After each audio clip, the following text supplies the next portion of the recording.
Hello, hello students. Welcome to another session in a rather undesirable way, right?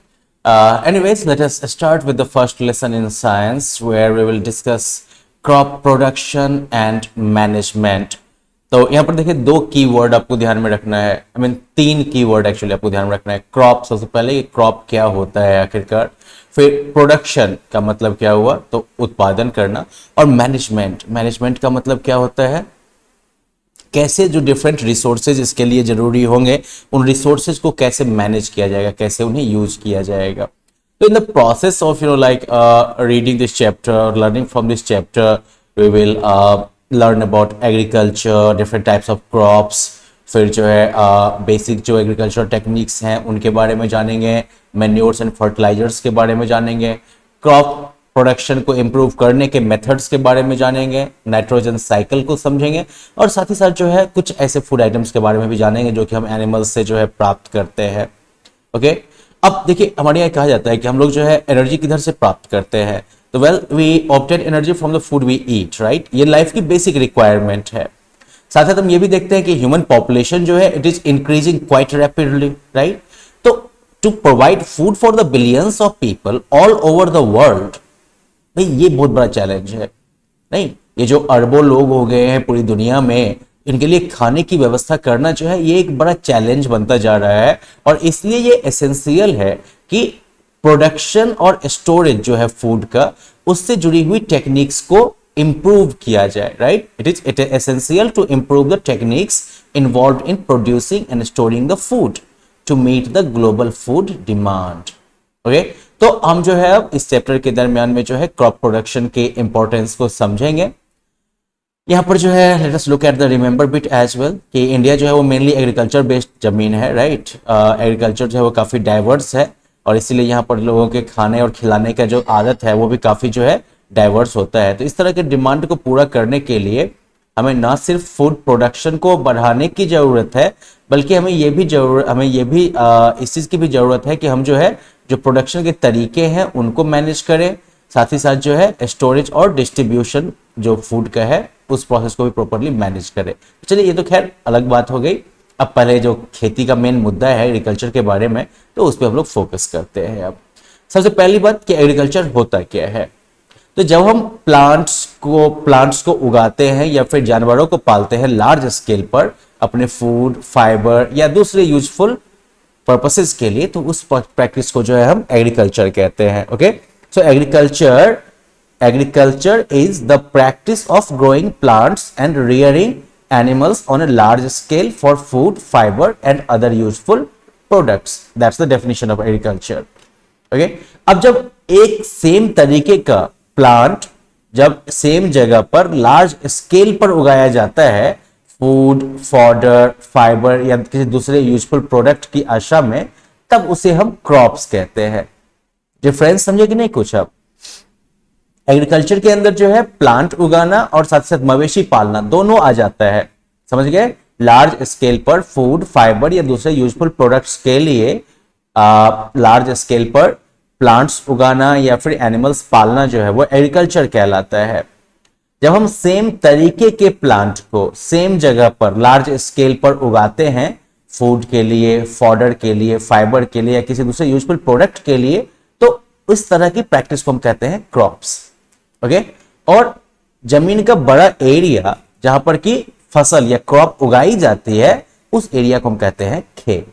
ठीक है, खेती, फसल और खेत, समझ गए। एग्रीकल्चर मतलब खेती, क्रॉप मतलब फसल, और खेत जहां पर कोई फसल जो है वो उगाई जाती है। अब क्रॉप्स के क्लासिफिकेशन के बहुत सारे तरीके हैं। किस तरह का प्रोडक्ट मिलता है किस क्रॉप से, उसके आधार पर जो है एक क्रॉप का क्लासिफिकेशन होता है, जैसे कि cereals, pulses, oil seed, root crop, tuber crop, sugar crop, plantation, cash crops और फाइबर क्रॉप्स सब आ गए डिफरेंट। ठीक है, तो आप जो है इस टेबल को गौर से देख लीजिएगा, इसको जो है आपको याद करना पड़ेगा। So like keep that table handy. Okay, ये जो है आप नोटबुक में भी लिख के रखिएगा, इसको जो है याद करना होगा। हर एक कैटेगरी में जो है 1 से 2 एग्जाम्पल आपको जरूर याद रखना होगा। लेकिन टाइप ऑफ प्रोड्यूस के अलावा जो है क्रॉप का क्लासिफिकेशन सीजन के आधार पे भी होता है। इंडिया में चूंकि बहुत तरह के क्लाइमेटिक कंडीशंस पाए जाते हैं, तो इसलिए जो है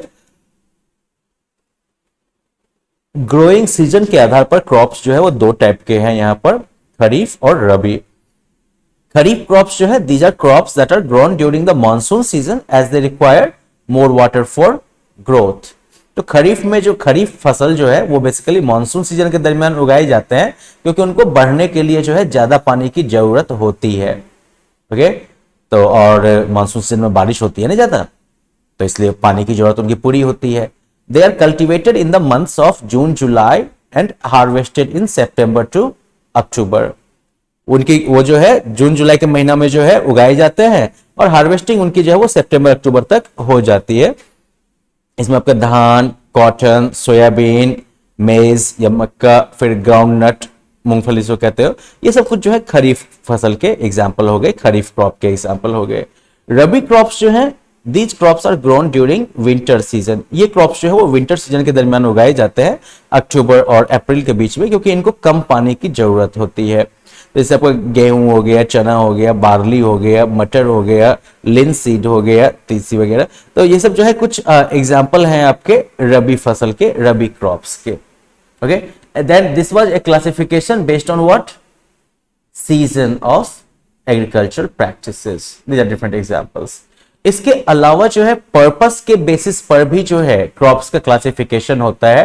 यहाँ पर कैटेगरीज हो गई food crop, subsistence crop and cash crop. Food crop जहां पर क्रॉप जो है वो खाने के पर्पस से उगाया जाता है, तो उसे हम फूड क्रॉप कहते हैं, जिसमें कि व्हीट और पैडी यानी कि गेहूं और धान जो है ये फूड क्रॉप से कुछ एग्जाम्पल हैं, जो कि पेट भरने के लिए, खाना बनाने के लिए ही उगाया जाता है।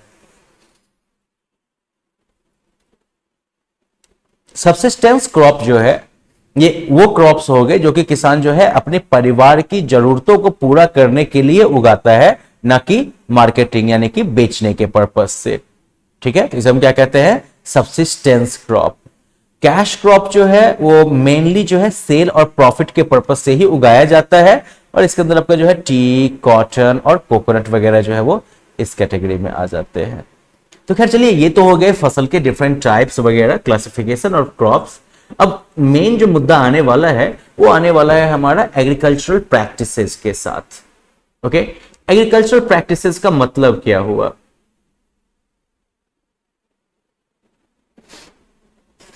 तो देखिए, जब when you are like cultivating crops, जैसे आप में से बहुत के घर में जो है खेती बाड़ी के बारे में जानकारी उपलब्ध होगी, तब पता करिएगा कि जब भी खेती होती है तो इसमें बहुत सारी टेक्निक्स इन्वॉल्व होती हैं और बहुत सारी एक्टिविटीज होती हैं। जब बीज बोया जाता है तब से लेके और फसल के हार्वेस्टिंग तक, स्टोरेज तक बहुत सारी एक्टिविटीज हैं, बहुत सारी टेक्निक्स का जो है इसमें कंट्रीब्यूशन होता है। और ये जो एक्टिविटीज हैं इनको कुल मिला के हम लोग जो है एग्रीकल्चरल प्रैक्टिसेस कहते हैं।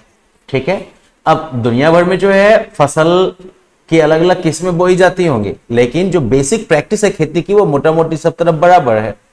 तो ये टेक्निक्स क्या है, एग्रीकल्चरल प्रैक्टिसेस में यूज होने वाली ये टेक्निक्स या एक्टिविटीज क्या है? तो देखिए ये क्या है। पहला हो गया प्रिपरेशन ऑफ सॉइल, मिट्टी को, जमीन को तैयार करना। Second is selection and sowing of seeds, मतलब कि बीजों को चुनना और उसे बोना। Addition of manure and fertiliser, manure और फर्टिलाइजर जो है वो जमीन मिट्टी में मिलाना, खाद और उर्वरक। इरिगेशन, वो जिसे हमारे यहाँ पटौनी वगैरह कहते हैं ना, पानी डालना, सिंचना। Protection from weeds and pests, तो झाड़ झंखार वगैरह से और कीड़े मकोड़ों से फसल को बचाना। हार्वेस्टिंग, थ्रेसिंग एंड विनोइंग, और फाइनली जो है स्टोरेज। ये कलेक्टिवली जो ये एग्रीकल्चरल प्रैक्टिसेस हैं, राइट।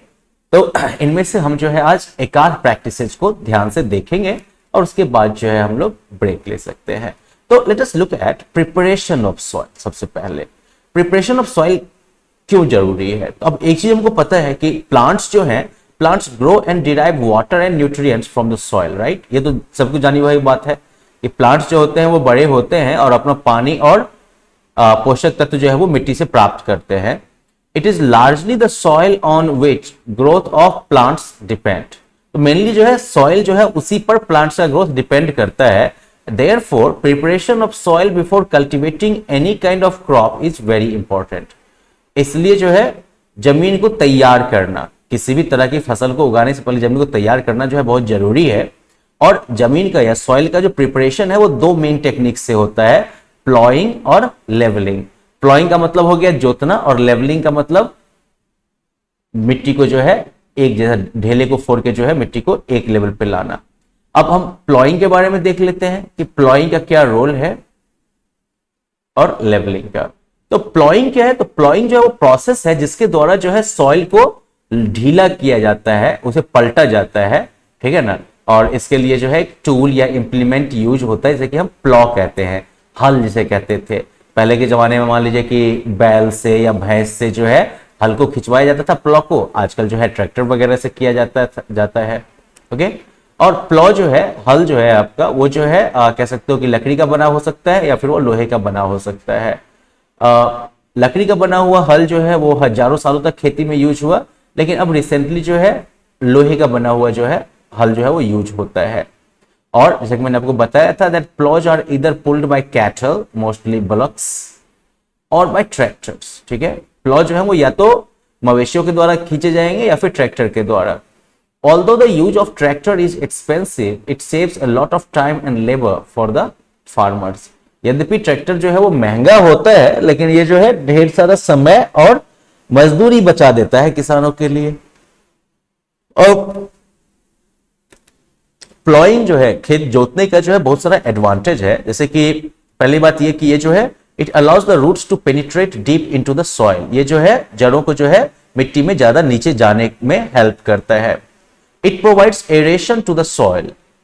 ये जो है हवा में जो है मिट्टी में जो है हवा के घुसने में मदद करता है। तो इसकी वजह से क्या होता है कि जो जड़ जो होता है, जड़ जो जमीन के नीचे जाता है, तो चूंकि जोतने की वजह से जो है मिट्टी में हवा मौजूद है, तो उस जड़ के सेल्स को जो है, उस रूट के सेल्स को जो है रेस्पिरेशन के लिए ऑक्सीजन मिलता रहता है, जिसके बारे में आप लोगों ने क्लास 7 में पढ़ा होगा रेस्पिरेशन के बारे में। तो उन जड़ों को जो है रेस्पिरेशन के लिए ऑक्सीजन मिलता रहता है और इसकी वजह से जो है वो हेल्दी रहते हैं। इसके अलावा जो है प्लॉइंग जो है वो प्रॉपर ड्रेनेज ऑफ वाटर भी जो है प्रोवाइड करता है। जितनी गहरी जुती होगी जमीन, पानी जो है वो उतना ज्यादा नीचे तक जाएगा और उस तरीके से जो है वो जल्दी जो है वो सरफेस को खाली कर देगा। It helps in uniform mixing of fertilisers as well as organic matter with loosened soil. जोतने के क्रम में क्या होता है कि अगर आपने फर्टिलाइजर या कोई ऑर्गेनिक मैटर जैसे कि गोबर वगैरह सब खेत में डाला है, तो फिर जोतने के प्रोसेस में, प्लॉइंग के प्रोसेस में जो है ये चीजें भी जो है वो मिट्टी के साथ आराम से बढ़िया से मिल जाती है। इसके अलावा ढीली जो मिट्टी होती है, लूज सॉइल, ये जो है अर्थवर्म्स वगैरह के ग्रोथ को प्रमोट करता है और साथ ही साथ जो है ये डिकम्पोजिशन जो होता है, माइक्रोब्स के द्वारा जो डिकम्पोजिशन होता है उसको भी ये इनहेंस करता है। तो इस तरह से जो, और इसकी वजह से क्या होता है कि सॉइल की फर्टिलिटी बढ़ती है और न्यूट्रिएंट्स की रिसाइकलिंग जो है वो भी बेहतर होती है। प्लॉइंग के प्रोसेस में जो वीड वगैरह सब ऑलरेडी खेत में जमे हुए हैं उनको भी उखाड़ फेंकने में जो है मदद मिलती है। इस तरह से प्लॉइंग जो है it is the most this is the beginning and most important step in overall agricultural practices. और एक बार जब प्लॉइंग का काम हो जाता है तो उसके बाद क्या होता है कि मिट्टी का ढेला वगैरह सब जो है खेत में बन जाता है जोतने के बाद, जिसको कि फोड़ने की जरूरत होती है। They need to be broken और क्रश्ड। सॉइल जो है उसको बीज डालने से पहले जो है सॉइल को प्रॉपरली लेवल्ड होना चाहिए और इसके लिए जो है लेवलर का यूज होता है। इस प्रोसेस को जो है लेवलिंग कहते हैं। खैर चलिए, ये तो आज के जमाने की बात हो गई। अपने पेरेंट्स से पूछ सकते हैं पहले के टाइम में लेवलिंग के लिए किस चीज का यूज होता था, ठीक है। और साथ साथ जो है आज के लेसन को जब हम यहाँ पर पॉज कर रहे हैं तो आपको जो है अभी तक के रीडिंग के बेसिस पर कुछ क्वेश्चंस वगैरह दिए जाएंगे करने को, आप उनको पूरा करिएगा। Okay, bye bye.